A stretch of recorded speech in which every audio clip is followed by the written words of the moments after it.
La deuxième thématique de ce soir trouve son origine dans les conclusions d'un récent rapport de la Chambre des comptes de la Cour suprême qui dresse un constat préoccupant sur la performance des entreprises publiques camerounaises. Malgré un portefeuille évalué à plus de 1900 milliards de francs CFA, les dividendes reversés à l'État restent relativement faibles. Plus préoccupant encore, entre 2020 et 2025, l'État a injecté plus de 749 milliards de francs CFA de subventions pour soutenir plusieurs de ces entreprises, dont certaines continuent pourtant d'accumuler des difficultés financières et les contre-performances. Ce rapport relance ainsi le débat sur la gouvernance des sociétés d'État. Les dirigeants sont-ils encore les hommes de la situation? Les mécanismes de contrôle sont-ils suffisamment efficaces? Les nominations doivent-elles désormais reposer avant tout sur les compétences managériales plutôt que sur d'autres considérations? Alors que le président de la République a annoncé un renouvellement des responsables à la tête de plusieurs entreprises publiques, une question s'impose. Entreprises publiques, l'heure du grand ménage, c'est le deuxième grand débat de cette édition de l'After News. Nous sommes avec nos invités. Celui qui a parlé à la Chambre des comptes des sociétés d'État, demandez-vous où son enfant travaille au Cameroun. Demandez-vous où son enfant travaille au Cameroun. Et tous ceux qui ont fait cet audit, demandez-vous où leurs enfants travaillent au Cameroun. Leurs enfants travaillent dans ces entreprises qui sont le gouffre de l'État du Cameroun. Je vais vous les citer. Allez-y. Je prends le soin de les citer parce que c'est des entreprises budgétivores. Ah oui. La première entreprise, c'est les ADC. Vous avez vu l'état des aéroports du Cameroun? Les ADC ont un budget colossal, énorme, 1 milliard de francs. Mais je ne sais pas si l'aéroport international de Douala ou celui de Garoua et celui de Yaoundé donne satisfaction à tout Camerounais qui sort de son pays et aille voir ailleurs. Je laisse libre cours à ceux qui voyagent de nous le dire. La deuxième entreprise, c'est Camtel. Celui qui a fait ce rapport, les enfants sont à Camtel. Ils y sont. Camtel aujourd'hui est budgétivore. L'État ne fait qu'injecter. Vous êtes sûr que la fibre optique vendue, la preuve, lors du 20 mai, vous avez vu la cacophonie entre le directeur de la CATV et la directrice générale de Camtel, où quelqu'un a sorti dans une page étant du bord de Charles Ndongo ou du bord de la dame directrice de Camtel en disant que on te donnera le produit qualité rapport prix par rapport au budget que tu apportes à la caisse. Vous êtes tous au courant de cela? Tout à fait. Très bien. Allez à la Socadem. Ce n'est pas Ngongan qui va m'en démentir avec les dettes. Je sais qu'au niveau de l'Obama et au niveau du marché Sanaga, j'ai les relais Sonatrach à ce côté pour le transport. Allez demander aux sociétés qui livrent le carburant. Pourquoi est-ce qu'on ne livre plus à crédit? Alors, ce rapport qu'ils font, la CATV et la Source de Coton, je ne finirai pas avec le PA de la SICAM, Campost et la Sonara, qui sont des éléphants blancs aujourd'hui au Cameroun. De quel rapport on veut faire plaisir les Camerounais? Sachant que les directeurs de ces entreprises, beaucoup étaient d'abord les anciens employés et ont repris le flanc. Vous n'avez pas la SNH. Vous voulez que je vous raconte l'histoire de la SNH depuis 10 ans? Dites-nous. Mais la SNH ne recrute que la famille de la dame. Ne recrute que la famille de la dame. Ah bon? Quelle dame? Mais la dame qui a été recrutée au service juridique, devenue l'épouse de l'administration générale, ça veut dire que les cadres camerounais de la SNH sont des faibles cadres. J'assume mes propos. Comment ça? Parce qu'ils auraient pu dire que pour administrer la SNH, c'est un décret présidentiel. Comment se fait-il que certaines décisions sont prises par Mme Moutiki jusqu'à nous donner une cacophonie gouvernementale d'une raffinerie qu'on veut à Limbe et une raffinerie qu'on veut à Kribi. La bataille juridique là s'est faite entre qui et qui? Demandez aux journaux que nous avons lus. Donc vous voulez me dire que je suis nommé directeur de société, je pousse une femme dans la même entreprise. Déjà, ce qui est contraire par les lois du Cameroun. Lorsque vous mariez une femme dans l'entreprise, on devrait tout faire que vous perdiez votre poste de directeur général dans cette entreprise, où la femme doit être redéployée ailleurs. Vous avez vu un proviseur de lycée ayant pour subalterne son épouse professeur de sciences naturelles?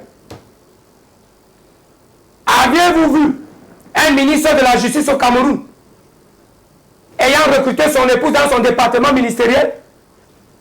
Voilà des petits exemples qui montrent que les cas de SNH qui veulent se plaindre, on ne va pas faire le combat à leur place. Ils n'ont qu'à faire une pétition et envoyer à qui de droit pour dire que maintenant, cette dame n'a pas eu l'intérim de directrice générale et l'administrateur général. Ils ont laissé prospérer cela parce que nous savions tous ce qui se passe et que nous ne viendrons pas le dire en Mondovision. La nomenclature de l'État voudrait que si Niamsi est directeur à SCDP, il ne recrute jamais sa femme à la SCDP.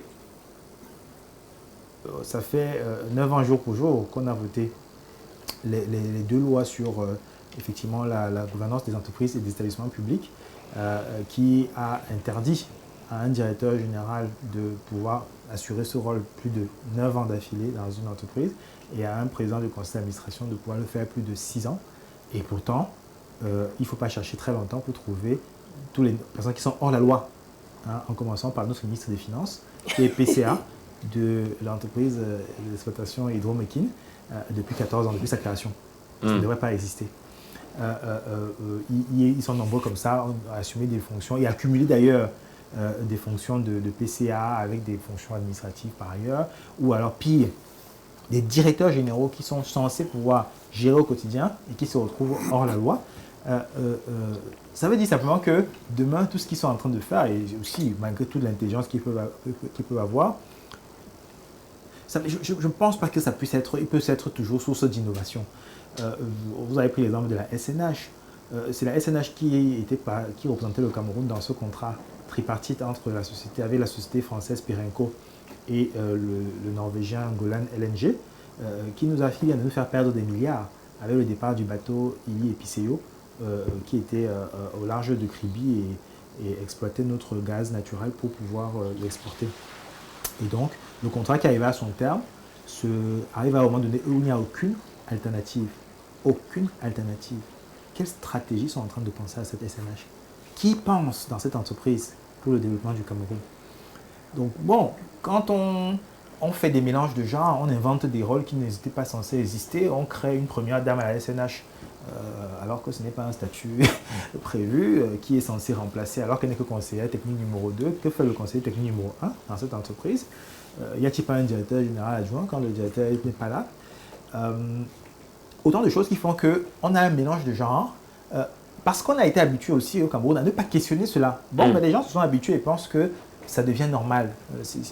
À force de répéter les mêmes actes médiocres, les mêmes actes de mauvaise gestion, les gens s'y habituent et ils sont même, peut-être demain, on va même vous accuser quand vous allez commencer à vouloir pointer, rappeler simplement qu'est-ce qui était la norme. Donc c'est pour dire, il ne faut jamais hésiter à dénoncer quand vous le voyez et à présenter aussi, leur montrer comment ça se passe. Et là, il faut saluer par exemple le travail du professeur Biolay qui a subi les foudres lorsqu'elle a rappelé qu'on ne peut pas mettre un préfet à la gestion de la Sonatrach et espérer une rentabilité, en tout cas une bonne gestion de cette entreprise. Il peut avoir des qualités qu'on ne nie pas, hein, pour toutes les personnes qui passent par la préfectorale en ce qui concerne le commandement, la gestion des relations institutionnelles, mais il n'a aucune notion des questions d'électricité et on ne peut pas confier à une personne de ce type-là une institution, en tout cas une entreprise qui est aussi stratégique que dans le transport de l'électricité. La preuve, une fois que le barrage Nastilia qui était censé nous libérer d'une partie de la misère électrique que nous vivons était terminé, on a découvert qu'on n'avait toujours pas les lignes pour transporter l'énergie qui en sortait. C'est autant de choses qui montrent que la gouvernance des entreprises publiques est à l'image du pays. Vous ne pouvez pas avoir une gouvernance nationale politique qui ne fonctionne pas comme il faudrait et espérer que les émanations qui viennent de cet État vont fonctionner normalement. Pourquoi M. Moudiki devrait être à son poste quand le chef de l'État lui-même n'est pas à son poste? M. Moudiki, on lui a financé encore à gros sous un beau siège là-bas à Yaoundé. Je vous invite à aller le visiter, il est très joli, à côté du nouveau siège du Conseil économique et social. Mais je ne suis pas sûr qu'on l'ait vu entrer dans ce bâtiment depuis au moins 3 ans. Hein? Personne ne va dire rien, puisque bon, on va dire, vous ne voyez pas la main de M. Moudiki dans les actes qui sont posés ici. Il travaille. Pas besoin de venir ici, il travaille. Donc, si même si vous voyez sa femme, c'est lui. Voilà comment on a habitué les Camerounais. Et il faut qu'on se... On m'a dit, quel acte légal empêche M. Modiki de travailler depuis sa chambre, s'il travaille depuis sa chambre d'ailleurs? Quel acte empêche sa femme? Il n'y a rien qui a interdit que sa femme soit conseillère technique numéro 2 et donc qu'elle puisse le remplacer, etc., etc. Même pour recevoir un vice-président d'un État, hein, le vice-président de la Guinée équatoriale qui est venu rendre visite au Cameroun pour la signature des accords sur les discussions qui sont en cours pour le législament à UE-Landa, il n'a même pas été capable de venir recevoir le vice-président. Et il y a encore une fois sa conseillère technique numéro 2 qui est allé recevoir un vice-président d'un État. Donc, ça montre à quel point vraiment on a pris tout cela avec légèreté et on ne peut pas donc s'attendre à être surpris. Et il ne faut pas être surpris des résultats piètres que cela produit. Lorsqu'on est en train de placarder en disant que l'État a financé à hauteur de 1900 milliards et qu'il n'y a pas retour sur investissement, je dis que ce n'est pas sur cet exercice-là, lorsqu'il a investi, qu'il doit attendre le retour sur investissement. Parce que les investissements sont souvent des investissements qui portent sur le long terme. C'est faux, vous n'avez pas eu le rapport. Il n'y a pas de l'argent d'investissement. Cet argent, les 1911 milliards, déjà c'est sur une année effectivement, Justement. ils viennent compenser des déficits de gestion déjà existants. Donc quand l'État met 1911 là, il y a par exemple l'argent qu'il a dû verser à Eneo parce que Eneo est incapable de payer ses factures à KPDC, à DPDC et encore plus à notre ami Nachiga. Donc c'est pas comme si l'État a investi 1911 milliards par exemple chez Socadel pour construire un nouveau barrage. C'est déjà pour corriger des problèmes de gestion. Il faut le rapport de la Cour. Non, mais est-ce qu'on se comprend? Nous parlons de la même chose. Non, pas de la même chose. Non, je vous dis... Vous parlez d'investissement sur le temps. Il n'y a pas d'investissement. On comble des trous qui ont déjà été créés par des gestionnaires. Mon Dieu. Et donc de l'argent avait déjà été créé à la demande. Monsieur Pythagore, parlons économie. Nous avons appelé l'économie. D'accord? Lorsque vous avez investi sur Natigal, qui doit vous produire 420 mégawatts, d'accord? Il faut d'abord que l'investissement soit achevé, non? Pour que les 420 mégawatts soient mis à disposition, afin que maintenant, on appelait ça Eneo, maintenant Socadel, puisse se vendre cette élection. La Chiga, ce n'est pas une entreprise publique. Hein. Je vous rappelle que l'investissement de Natigal repose sur un endettement de l'État du Cameroun. Mais ce n'est pas une entreprise publique. Je corrige, ce n'est pas une entreprise publique. Est-ce qu'on se comprend très bien? Je ne comprends pas pour l'instant. Je dis que c'est une entreprise dont l'investissement repose sur l'endettement de l'État du Cameroun et que lorsque cet endettement sera amorti, nous aurons la plénitude de la possession. Non, ça repose sur l'endettement de ses propriétaires, en l'occurrence c'est une société française. Pendant le temps EDF. où l'État du Cameroun est au service de la dette à travers l'accroissement de cet investissement, pour que nous puissions avoir cette offre de 420 mégawatts, on n'a pas encore ces 420 mégawatts. À cet instant précis, par exemple, vous êtes en train de vouloir apporter une solution de l'offre énergétique et où vous allez avec des sources thermiques, d'accord, qui utilisent le gaz ou bien le fioul ou les combustibles et qui nécessitent une trésorerie cash immédiate parce que peut-être il vous manque 110 mégawatts placés. À partir de cet instant précis, les entreprises là vous disent que nous n'avons pas la trésorerie nécessaire pour acheter ce combustible. Notre corps de métier, c'est de produire, mais on n'a pas l'argent pour acheter le combustible. Que l'État prenne ses responsabilités et il aura donc les mécanismes de compensation de paiement par une conversion du court terme vers le moyen terme. Alors, à partir de ce moment-là, cet État va subventionner bien cette trésorerie. Et en revanche, quels sont les mécanismes de garantie pour le remboursement de cet État? Ça devait donc être, par exemple, le paiement des factures des abonnés.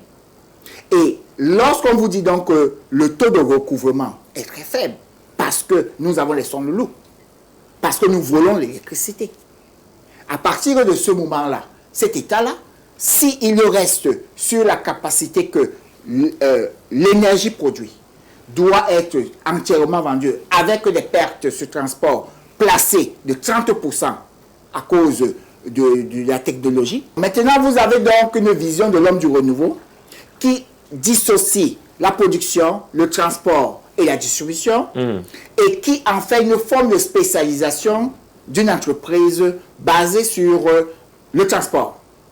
Cette entreprise qui est basée, dont ses services sont investir dans le cadre des réseaux, réduire les pertes sur le transport, accroître donc l'énergie disponible, transportée, et travailler maintenant à l'interconnexion entre le réseau interconnectés sud et le réseau interconnecté nord. Voilà le cahier de charge qui a été donné à la Sonatrel.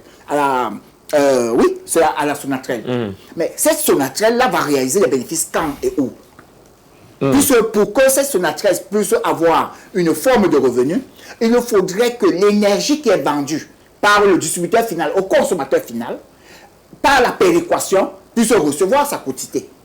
Et maintenant, lorsque cette énergie n'est pas vendue dans son entièreté et dont le recouvrement n'est pas atteint, la Sonatrel ne peut que lever les mains vers l'État, qui est son principal actionnaire, pour continuer à pouvoir investir. Et à remplacer donc le réseau de 90 en 220 et à certains endroits maintenant à 400 kW. Merci. Voilà donc, là où on est en train de nous dire que cet État est en train de se tromper à investir. Pourtant, il est en train d'investir dans un domaine de souveraineté nationale. Et sur le long terme.